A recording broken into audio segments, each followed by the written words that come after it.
हमारी सभा संबोधन के बाद प्रस्ताव सर्वानुमति से पारित होना चाहिए। आप निश्चिंत रहे महाराज, सभी को समझा दिया गया। कोई सिक्कों की बोली समझा तो कोई तलवार की भाषा, कोई विरोध शेष नहीं है। अब यहाँ वही होगा महाराज जो आप कहेंगे।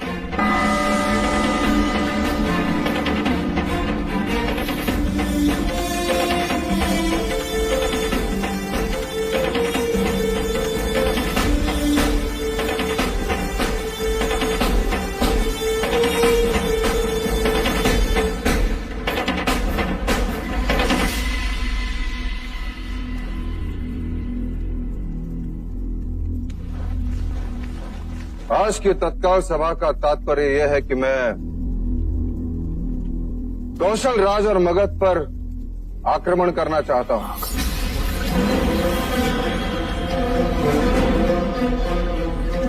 क्या हमने कुछ असत्य कहा? क्या हमें से हर एक शाक्य ये नहीं चाहता कि कपिल वस्तु का विस्तार हो? किंतु उन दोनों से युद्ध का विचार तो आत्मघाती है महाराज शुद्धोधन। कीचक जी, मैं 20 वर्ष पश्चात की बात कर रहा हूं। यदि कल फल खाना हो तो उसका बीज हमें आज ही बोना होगा। कल के युद्ध के लिए आज हमें एक ऐसे नेतृत्व को ढूंढना होगा जो आने वाले कल में हमारा सेनापति हो, सम्राट हो, ऐसा योद्धा हो जिसे देखकर शत्रु भयभीत हो जाए, जिसे भाग्य का भी साथ हो और आप सबका साथ। मेरे कुमार सिद्धार्थ में ये सारी योग्यताएं हैं, ये केवल मैं नहीं कहता। शाक्य कुलगुरु वाचस्पति का भी यही कहना है। इसलिए हमें कुछ कड़े कदम उठाने होंगे जिससे हमारी आने वाली पीढ़ी शक्तिशाली हो, दुखों से कोसों दूर हो, चिंता से मुक्त हो। इसलिए मेरा ये सुझाव है कि हम एक नई नगरी का निर्माण करें, जहां कपिल वस्तु के रोगी, वृद्ध और आर्थिक रूप से पीड़ित लोगों को रखा जाएगा, जिससे हमारे युवकों को अपने कर्तव्य से मुक्ति मिले, ताकि वो युद्ध कला और राज्य की प्रगति की ओर अपना लक्ष्य केंद्रित कर सके।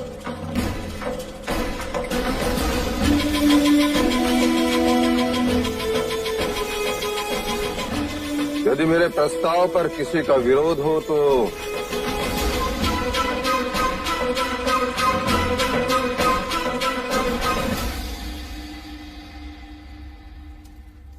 क्या शाक्य कुल के सभी प्रतिनिधियों को इस प्रस्ताव पर सहमति है? क्या महाराज शुद्धोधन की राय सबको मान्य है? तो क्या हम ये समझ लें, शाक्य सभा में ये प्रस्ताव सर्वसम्मति से पारित होता है? महाराज शुद्धोधन की, महाराज शुद्धोधन की, महाराज शुद्धोधन की।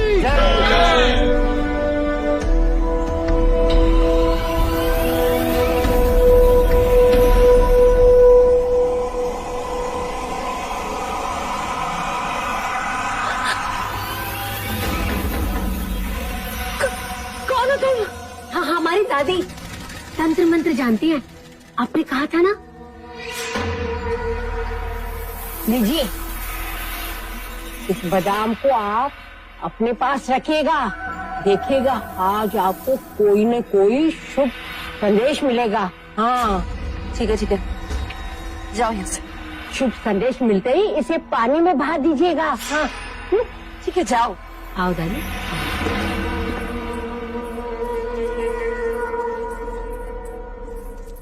कौन थी वो? डायन। क्या? क्यों डर गए? कामुका की दादी, तंत्र मंत्र में इनका जोड़ ही नहीं। आप बताएं, शाक्य सभा में क्या हुआ? नई नगरी का प्रस्ताव पारित हो। नई नगरी? सुनिए सुनिए सुनिए, कपिल वस्तु के सभी प्रजाजनों के हित में महाराज शुद्धोधन ने एक ऐसा निर्णय लिया है जो कभी किसी राजा ने अपनी प्रजा के हित में नहीं लिया। सुनिए सुनिए सुनिए। बात तो भाई महाराज के स्वार्थ की है, किंतु दिखावा परमार्थ का। और ये प्रजा है कि उनको और कुमार सिद्धार्थ को आशीर्वाद दे रही है। नहीं नगरी, सचमुच ऐसा परमार्थी राजा ना हमने कभी देखा न सुना। कुमार सिद्धार्थ चुक चुक चिए। ये तो अनर्थ है। प्रजा की आंखों में धूल झोंकने की बात है आर्य। हमें कुछ ऐसा करना होगा जिससे महाराज का मुखौटा उतर जाए, प्रजा को सच्चाई का पता चले, महाराज शुद्धोधन अपमानित हो और कुमार सिद्धार्थ को भी प्रजा अभिशाप माने। किंतु ये कार्य करेगा कौन?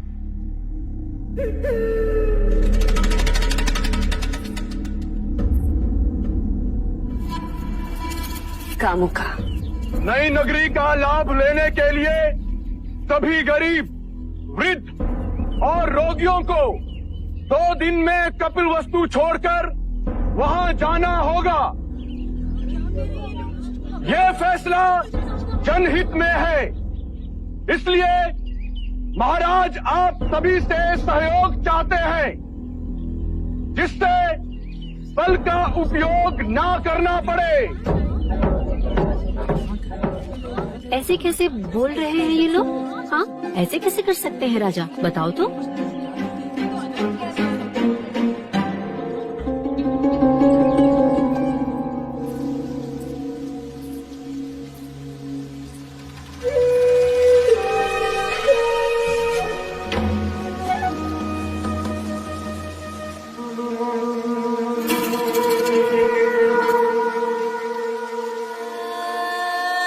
अरे इस भलाई के पीछे कितना स्वार्थ छिपा है, ये तो अंदर की बात है।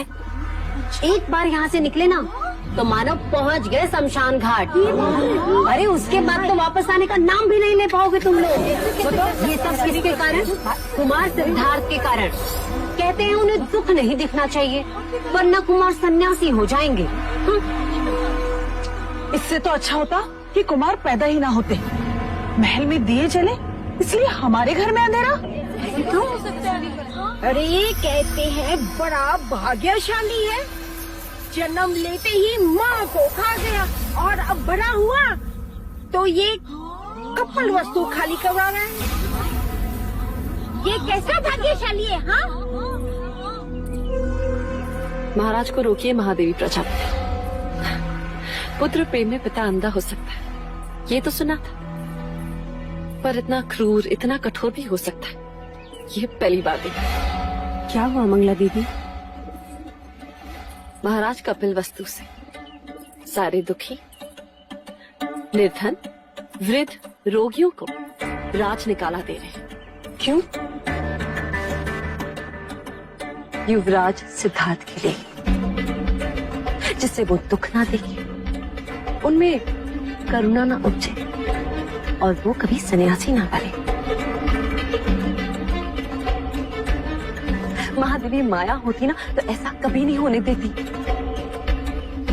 महाराज को रोकिए, कहीं प्रजाजनों में असंतोष फैल गया ना तो अनर्थ हो जाएगा।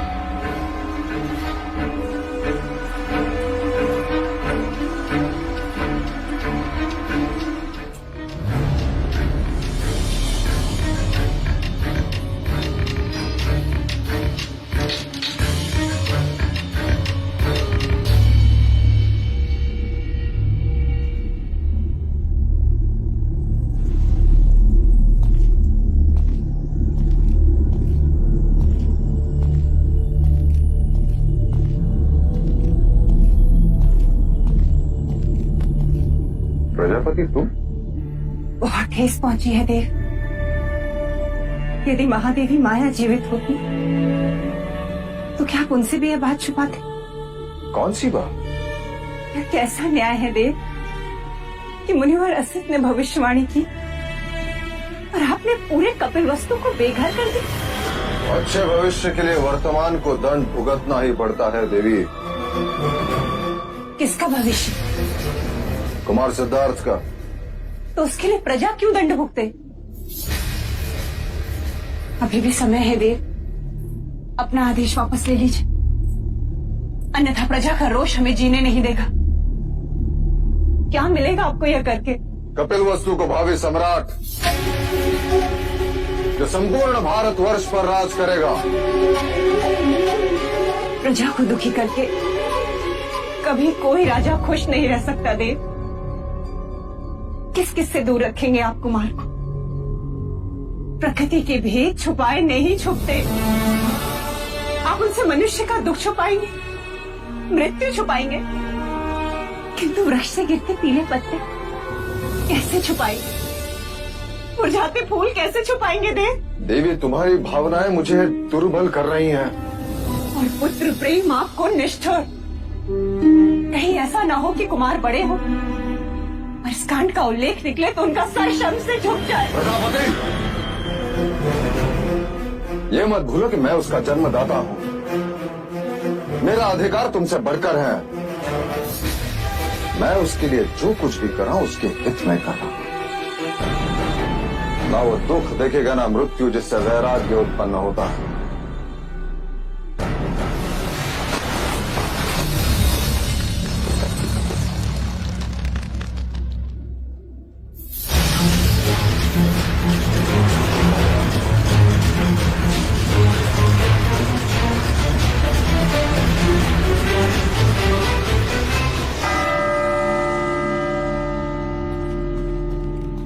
आज के बाद कपिल वस्तु में कोई शमशान घाट नहीं होगा, कहीं धुआं नहीं उठेगा।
नहीं रह पाएगा अपनी दादी के बिना ये। अरे कल बीमार होगा तभी लेके जाओगे इसे तुम। ये मत भूलो कि मैं उसका जन्मदाता हूं। मेरा अधिकार तुमसे बढ़कर है।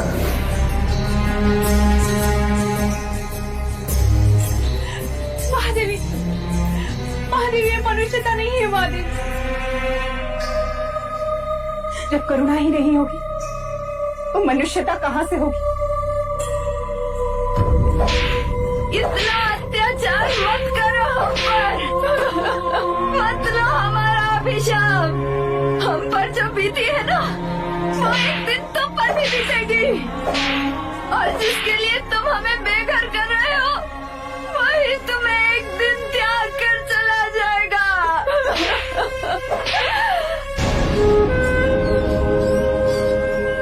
मैं तुझसे पूछ रही हूँ, और कितनी देर लगाएगा तू?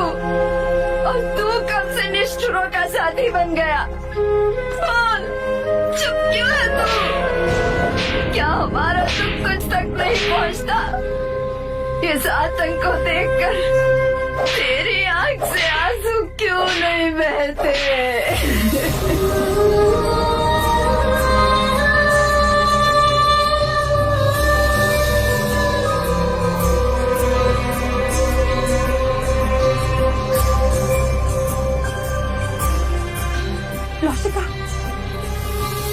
लौशिका देख, सिद्धार्थ के आंसू को रुकने का नाम ही नहीं ले। भाई महाराज, अब इस नगरी में कोई वृद्ध नहीं, कोई रोगी नहीं, कोई दुखी नहीं। है देव।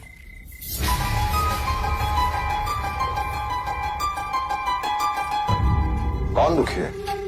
कुमार सिद्धार्थ। उनके आंसू नींद में भी रुकने का नाम नहीं ले रहे। वह सुषेण को तत्काल बुलाया जाए। जी भाई महाराज। दुख केवल तन में या आसपास नहीं होता, मन का भी होता। मन के दुख का क्या करेंगे देव? क्षत्रिय के मन में केवल स्वाभिमान रहता है, दुख नहीं।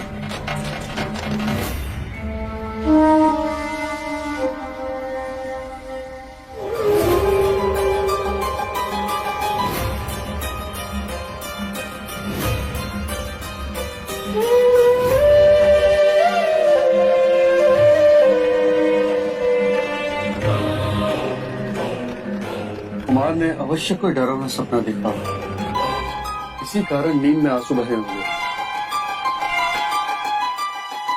और बुखार का कारण भी यही होगा। मैं औषध भिजवा देता हूँ। भिजवाइए नहीं, अंगारी। आज के पश्चात आप परिवार समेत यही राजमहल में रहेंगे। आपका केवल एक ही कर्तव्य होगा कि राजमहल में कोई भी रोगी ना, मानसिक रूप से, शारीरिक रूप से। युवराज को कुछ नहीं होना चाहिए। डर में बीत गए दिन कितने, सन्नाटे में रातें, साम दाम दंड भेद के डंडे करते रहे बस बातें। आंखों में आंसू है भरे, होठों पे लिए मुस्कान, समय बीतता चला गया पर कर गया जग वीरान, कर गया जग वीरान।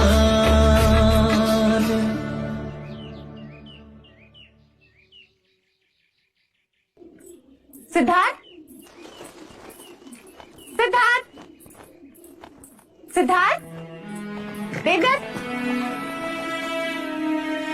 सिद्धार्थ कहाँ है? वन मनुष्य वन में ही रहता है।